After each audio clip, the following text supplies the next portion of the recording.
A StarCraft strategist has the ability to combine the innovative, perceptive, and holistic insights of a build order with the pragmatic and systemic skills of a pro to guide strategic direction in the StarCraft universe. Introducing the Strategist.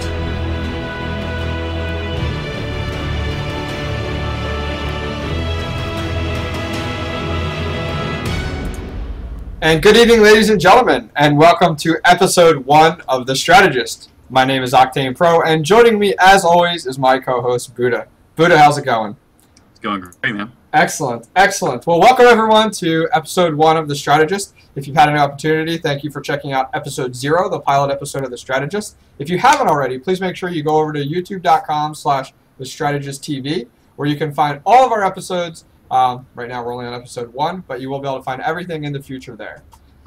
In the meantime, this past weekend we actually had the opportunity to do the Strategist Open, which was a $250 cash prize tournament, but an open entry fee.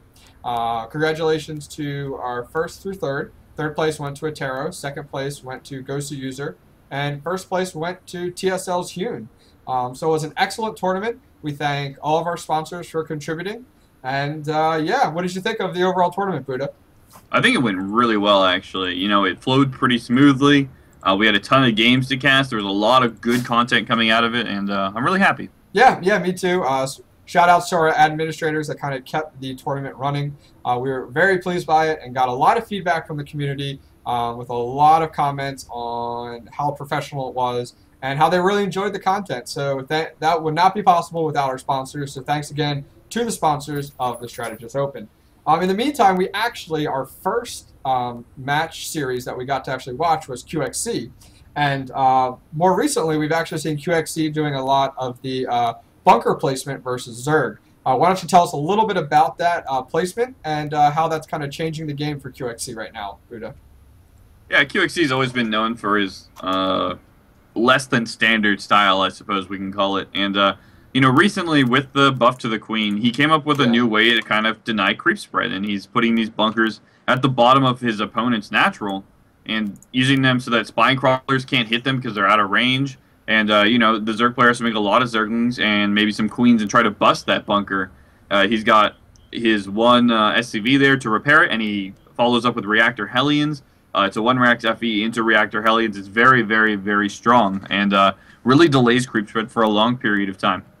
Yeah, it does an excellent job to pretty much isolate the Zerg player from not only his third, but also the remainder of the map. So really interested to see how that build progresses, and if we start to see other pro players actually picking it up. In the meantime, I actually tried it out in ladder this past week once or twice, and went really well. So we'll have to see how that develops. Furthermore, during the tournament, we actually got to see a really cool play by Complexity's Gosu User, when he was playing against FXO ASD, who actually was FXO Crane playing on ASD's account in order to participate in the tournament, which was no big deal. And why don't you tell everybody a little bit about what we saw there, Buddha? Yeah, we saw a really cool development to try to help stop a 7-gate, actually.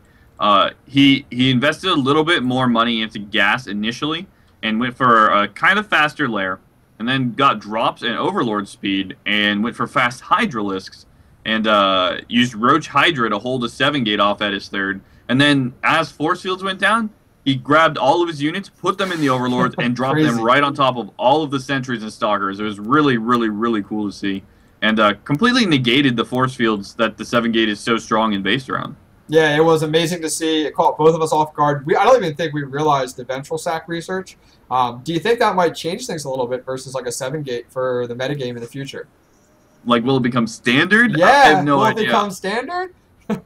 I'm really anxious to try it, and I'm anxious to see if other people have kind of looked at this. I mean, yeah. It was the first time I had seen it used. I remember, like, we were sitting there, like, mouths gaped open, just like, what is going on here? Like, yeah. Oh, yeah. Absolutely crazy. Yeah, it was really, really impressive.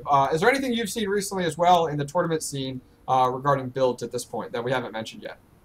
Yeah, there are a couple. The first one is actually a Zerg versus Zerg metagame change that I'm sure most people have been seeing in the GSL and various other tournaments. notably actually MLG Spring Arena 2, where the championship was actually Symbol versus Violet, ZVZ, and in one of the games on Metropolis, Violet went Nidus Worm, Infestor drops with everything included. I mean, he was killing drones off with fungal growths and then hopping back in his Nidus Worms. It was like a 5-base versus 5-base scenario. Neither player could really attack each other due to, only 2 chokes and the number of Infestors out on the map. So it was a really cool, really long game, actually. And I think that was the best ZVZ series I've ever seen. Yeah, the Violet versus Symbol was really cool from a spectator perspective. I felt like I was watching like a Terran player play with all the drops that were going on and the unique strategy. It wasn't something you normally see from day-to-day ZVZ matchups. So it was a great opportunity. It was really cool to see it in like the grand finals as well of an MLG. And so hopefully we see more out of ZVZ mirror matchups here in the near future. Yeah. Anything else you've noticed kind of developing within the build scene right now?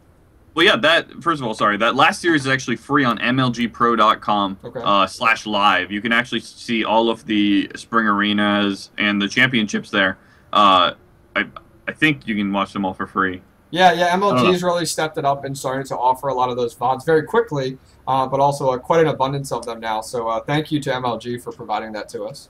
But definitely go check those out. And then also we've been seeing this Reactor Hellion, one Reactor Expand into Reactor Hellion into a Banshee opening where they harass the queens and actually pick a lot of queens off with Hellion Banshee. And there's not really a good response from Zerg yet, except kind of 2-base Muta, which is a little bit all in and can be countered and stuff. But we've been seeing a lot of that used to clear creep and deny creep spread by killing queens off.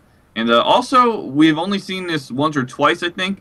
But now that the Tech Lab is already on the starport, I'm kind of waiting to see who the first person to regularly add Ravens to that combination is going to be. Yeah, that would be really interesting. A lot of times we see that kind of develop more of as like a Protoss type of strategy with adding Ravens into your composition as Terran. But now to see Zerg, are we also going to see a little bit more Raven harass with Terrans dropped in the bases and stuff like that in the mineral patch, or just as actually part of the army composition? As to reinforce the army. It'll be kind of interesting to see how that develops in the next few months. Yeah, even in that early game, though, when they have the Banshee Hellion out, they have to drop scans to clear that creep, but a Raven will give them detection, and they can use point defense drones, which, of course, blocks every single Zerg versus air attack, except for infested Terrans. That'd be interesting, because a lot of the times, as a Terran that I play myself, we run into trying to clear the creep, but then we run into, let's say you have the Raven there and a Banshee, you run into a Queen. Well, if you could put out that point defense drone, that would be perfect. There's a lot that could develop around that build, and we'll keep an eye on that. And in the future, we'll definitely let you guys know what we're starting to see out of the pro scene and any major tournaments. But in the meantime, let's move on to the main focus of our show, which is the DRG 7 Roach Rush. As you guys can see right up on your screen right now, you can see the build order, which of course is the DRG 7 Roach Rush. It first starts out with a 15 hatchery at the natural, then develops into a 15 spawning pool, a 17 extractor, and then a 28 roach warren. And then what you do is you cut your drone production, pop out 2 overlords in order to support then at 44 you have your 7 roach push. And that should be right around the 6-minute mark. That's actually what we're going to see today out of DRG versus Thorzane from DreamHack 2012. Indeed. Actually, it's 2011, but that's okay. 2011. Good point. Good point. We're not there yet. Okay, so let's go ahead and jump directly into the game here. I'm currently in the game, taking a look at our opponent, DRG. Are you with me now, Buddha? Yeah, you ready? All right, let's start in 3, 2, and 1. And we are currently at faster, so we're just going to kind of take our time going through this build at this point. And in the bottom right-hand corner, we do have our red Zerg player. Make sure you switch the overlay. Yep. The red Zerg player, DRG. And in the bottom left-hand corner, we do have our blue Terran player, Mouse Thorzane. Yeah, and of course, this is before Thorzane was on EG. And this is actually a really interesting game because it was, in my opinion, super high level because Thorzane was not opening with the standard reactor Hellion, which was the norm at this point, right? He was trying to be extra greedy and really try to get out a higher SCV count very quickly. So we're actually going to see him be really greedy here. And it's really going to expose the power of this build. And that's kind of how the metagame is today, with all these Terrans going for a 1 Rax expand, only making those 2 or 3 initial Marines, and that's all their defense until they get those 2 Hellions out. Yep, definitely. Yeah, so right now, pretty typical. We're right now at the 13 supply mark. So pretty much what we're going to see is we're actually going to see, right about in the next few seconds here, we're going to see at the 15 mark a hatchery being taken at the natural for DRG. Yeah, and something really cool that I want to go over real quick, because this is such a high-level game. We can grab so many little tidbits here. Is Thorzane's actually going to go ahead and take an SCV coming up to the 2-minute and 20-second mark here. And he's actually going to go spot for this Overlord in the corner of his base to see if DRG spawned close positions. Yep. And it's such a small move, but really it gives him, he allows him to scout faster before the Queens come out, even though he's going to scout after barracks here. Yeah, definitely. So, yeah, there it is right there. The SCV does kind of push that away. Right now, so pretty much right now we're still at the 15 mark. We are going to see that spawning pool coming out here, and there it is by DRG. So right now we are, still at 14 now because we did lose that drone, and we do have our spawning pool down, and also our unnatural hatchery going on.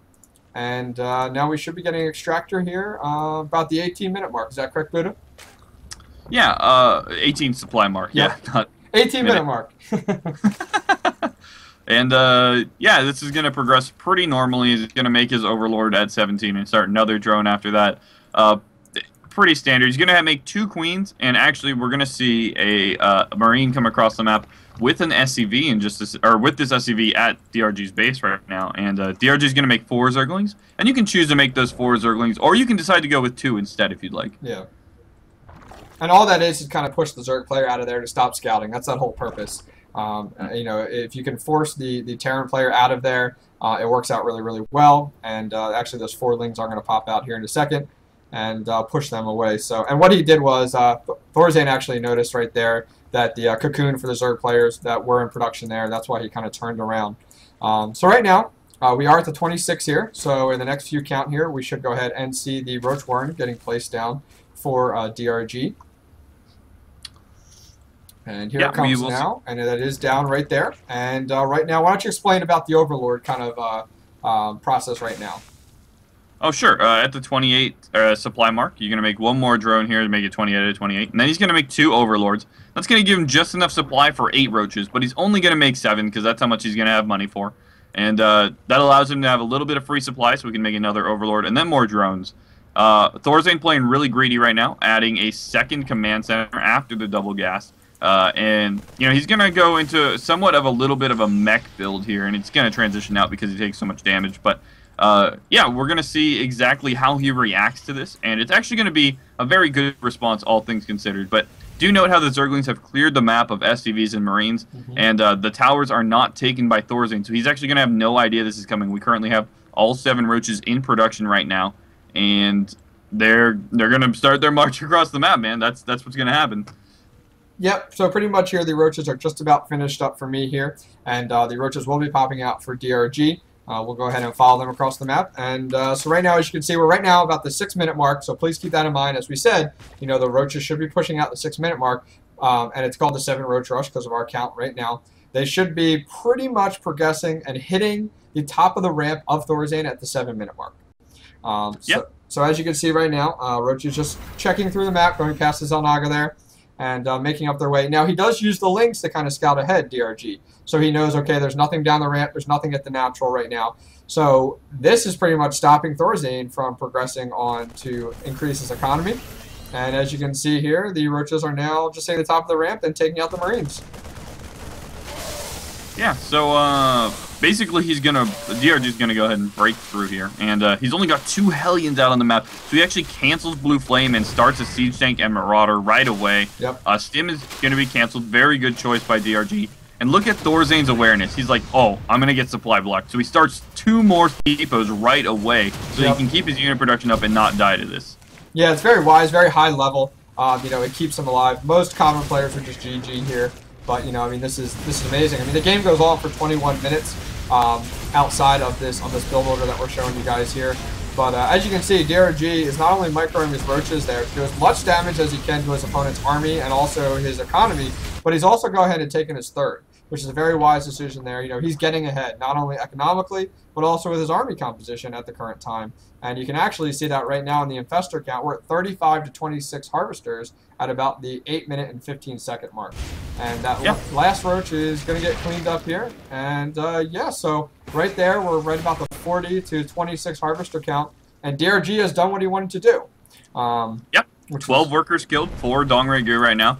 It's 28 to 44 harvesters in DRG's favor. There are 3 orbitals, so Thorzane is in a position to come back in this game because of his SCV production and mule dropping ability. Yes. But yeah, no, this has absolutely done a lot of damage, and DRG's in a very good spot here. Yeah, and so pretty much that is the entire kind of DRG 7 Roach rush there. And now I guess what we're going to do is jump into our second replay. And we're going to show kind of how to scout that. And then we're also going to show as well, you know, things that you could do to counter that build. So in the meantime, while we're jumping into that, just to go over that build again, it's the DRG 7 Roach Rush. It starts out with a 15 hatch at the natural, develops into a 15 spawning pool. We then get into a 17 extractor, and then a 28 Roach Warren. Now don't forget that's when you need to stop your drone production and move directly into the 2 overlords. Then finally, at the 44 supply mark, the 7 roaches start to move out, and that's about 6 minutes. So also another rule of thumb there too is about at the 5:30 mark, your roach warren should be about 50% completed. So if you are trying to, you know, keep yourself timed perfectly, as that is crucial when it comes to this build, just keep track of those. You know, where your roach warren's at the timing, when it actually finishes, and when your roaches actually pop out. Alrighty, well, I am into the game here. Buddha, do you have yours all loaded up and ready to go? Indeed. Alrighty, why don't you go ahead and introduce our players. Alright, so spawning at the top right, we do have our blue Terran player, Ender. And spawning at the bottom left, we do have our yellow Zerg player, Lowly. So go ahead and get started here, Octane. Alrighty, we are started there. And pretty much what we're going to do is we're going to show you how Ender goes ahead, scouts the 7 Roach Rush, and then how he counters it. And this is for everyone, not only for Zerg players, but also for anyone else trying to defend against this. And this is just for, you know, ZVT right now, but this can be used in anybody because the mechanics are the same. So right now, in ZVZ it would definitely be a bit risky, but ZVP against the Forge Fast Expand, it can definitely work. Just keep in mind that the Protoss player is going to see that you have gas and will probably be more cautious. Yes. Yep. All right, well, let's go ahead and speed this up to 4 times until we hit the 4-minute mark, and then go ahead and pause here. Okay. Or maybe 8 times, whatever. 8 times, and we'll get to the 4-minute mark, no problem. Because we have indeed seen this build once before, just a minute ago. And this is going to be actually almost the exact same opening. Lowly's going to take his gas slightly later, and it's going to delay his Zergling speed, but that's okay. So I am at the 4-minute mark here. Okay, as am I. And so I'm going to go put that down to faster. And are you ready? Yes, sir. All right, go ahead. Hitting play now. And as you can see there, right there, I'm going to point out, Ender actually went ahead and scouted. He went and saw, you know, right now he's in his base. We're at the 4-minute mark. And keep that in mind, you know, kind of write that down or jot that down mentally. At the 4-minute mark, make sure I'm scouting. So he's scouted. But let me point out, look where his SCV is sitting. He's now currently sitting right inside Lowly's base. And it's not that he's forgotten about it. This is actually strategy here. He's doing this so that in a few minutes, he can scout again and be okay. So this is a very wise choice on his part, and this is the #1 thing that we want to point out to you guys is scout, scout, scout. We can't push it enough. And, you know, this spot is actually genius because no Overlord goes over this spot. No one's going to move their Overlords over a Marine path. So he's actually going to come in here and see the Roach Warren and that more than 100 gas is being mined here. Yeah. And that is going to prompt him to react perfectly. He adds a tech lab on his barracks. 2 more barracks are already on the way, and he's going to start a bunker in just a second. Yeah, and this is what we're trying to point out, guys. For the first portion of this counter is to scout. The second portion of this counter is then to react. And so what we're going to do now is pretty much you're going to see, as Buddha said, you know, you're going to get your tech lab. He's going to start to push out some units. And then you're actually going to see the bottom of his ramp develop into the exact counter to those roaches. So bunker's going down, and we're right about the 6-minute mark.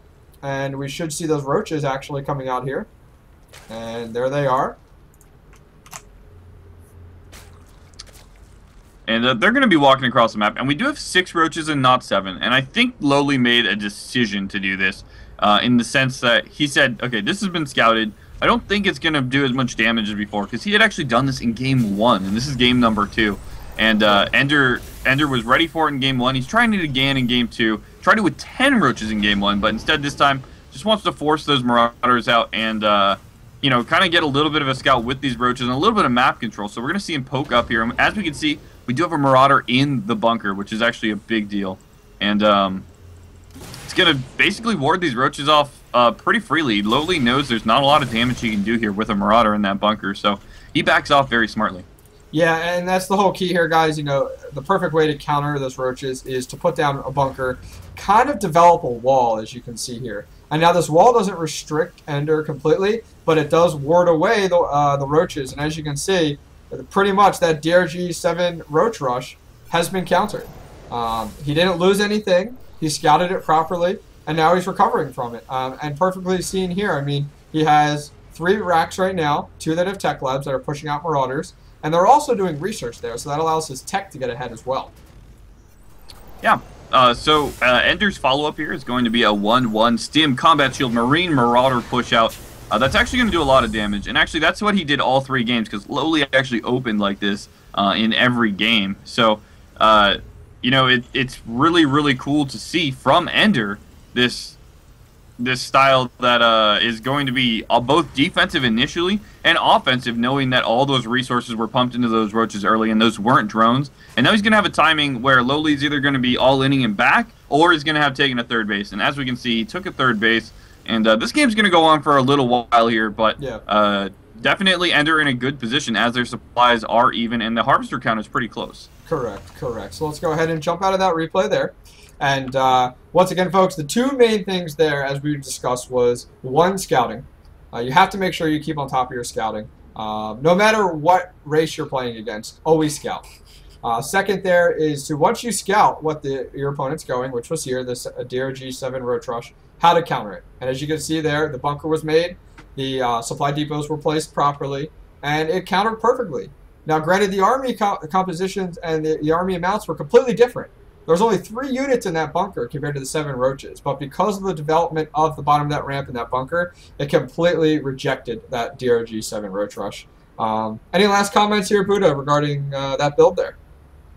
You know, it's a very powerful build, but it can be easily identified by, you know, you have to mine more than 100 gas. That's a tell for a Terran player. Also, there's a Roach Horn. That's another tell for a Terran player. And it does cut a lot of drones out of your mid-game here, so you definitely have to pressure with it, and you have to get a little bit of damage done, or else you're not in the same position you would be otherwise. So, while it's a very powerful build, it is, I hate using the word counter, but counterable. And, yeah, no, we've seen both sides of it, where it can do a ton of damage. It can also do a lot of damage back to the Zerg's economy in the sense that you're not making drones in that time. Yep. Well, thank you everyone for watching today. In the meantime, I want to make sure you guys do keep in contact with us and check us out. If you're looking at us on YouTube right now, make sure you check us out at twitch.tv/amovetv. If you're checking us out live and want to see the rest of our episodes, make sure you check out youtube.com/thestrategisttv.